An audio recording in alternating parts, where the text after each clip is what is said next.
This is an issue that's been in the works for a long, long time. Many of us in outstate Wisconsin, this is a very important thing because currently all of our people that are having a mental health crisis basically have to be transported to Winnebago. And then especially with the recent HSHS closures in the Chippewa Valley, this is an even bigger deal because the amount of time that our law enforcement spends transporting someone who's in a mental health crisis to Winnebago and back, it takes up basically a day of their shift. So think about not only the law enforcement, but also the person that's having the mental health crisis being detained, put in the back of a vehicle, and they're already having obviously a bad day, probably the worst day of their life, and then being transported across the state and back. So this bill establishes 5 regional mental health crisis facilities in the 5 different DHS regions. It ensures individuals have nearby resources. And like I said, currently it's about a 10-hour round trip for someone from my part of the state. Police officers have to take the people suffering, obviously, for mental health, usually handcuffed in the back of a squad for help.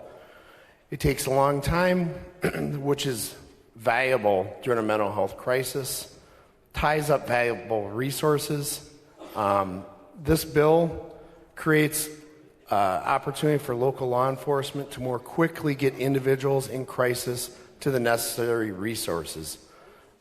Patients get better quicker, gets law enforcement freed up so that they can obviously be in their communities doing their job and helping our constituents.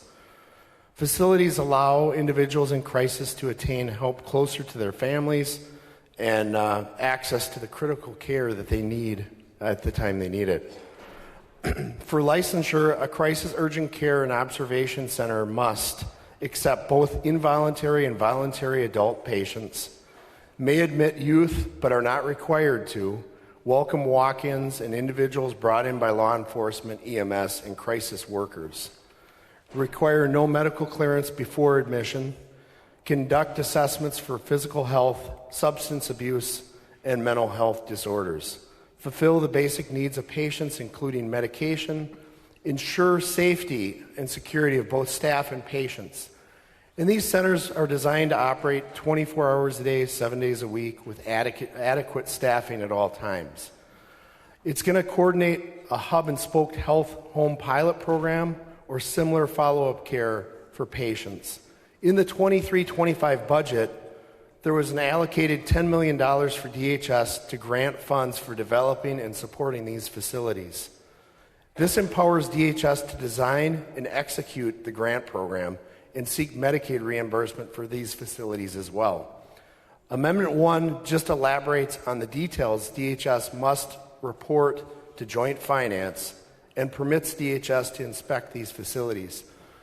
This bill has been, like I said earlier, a long time in the making. I have numerous predecessors from western Wisconsin that have worked on this. Very proud to finally get this across the finish line, and I would thank the agency for working with us as well as we ironed out some of the details. So the vote for this is certainly green, and I think many of us will welcome these services in our community and just the help that it does for everybody in Wisconsin. So once again, Mr. Speaker, thanks for recognizing me back here, and the vote is green.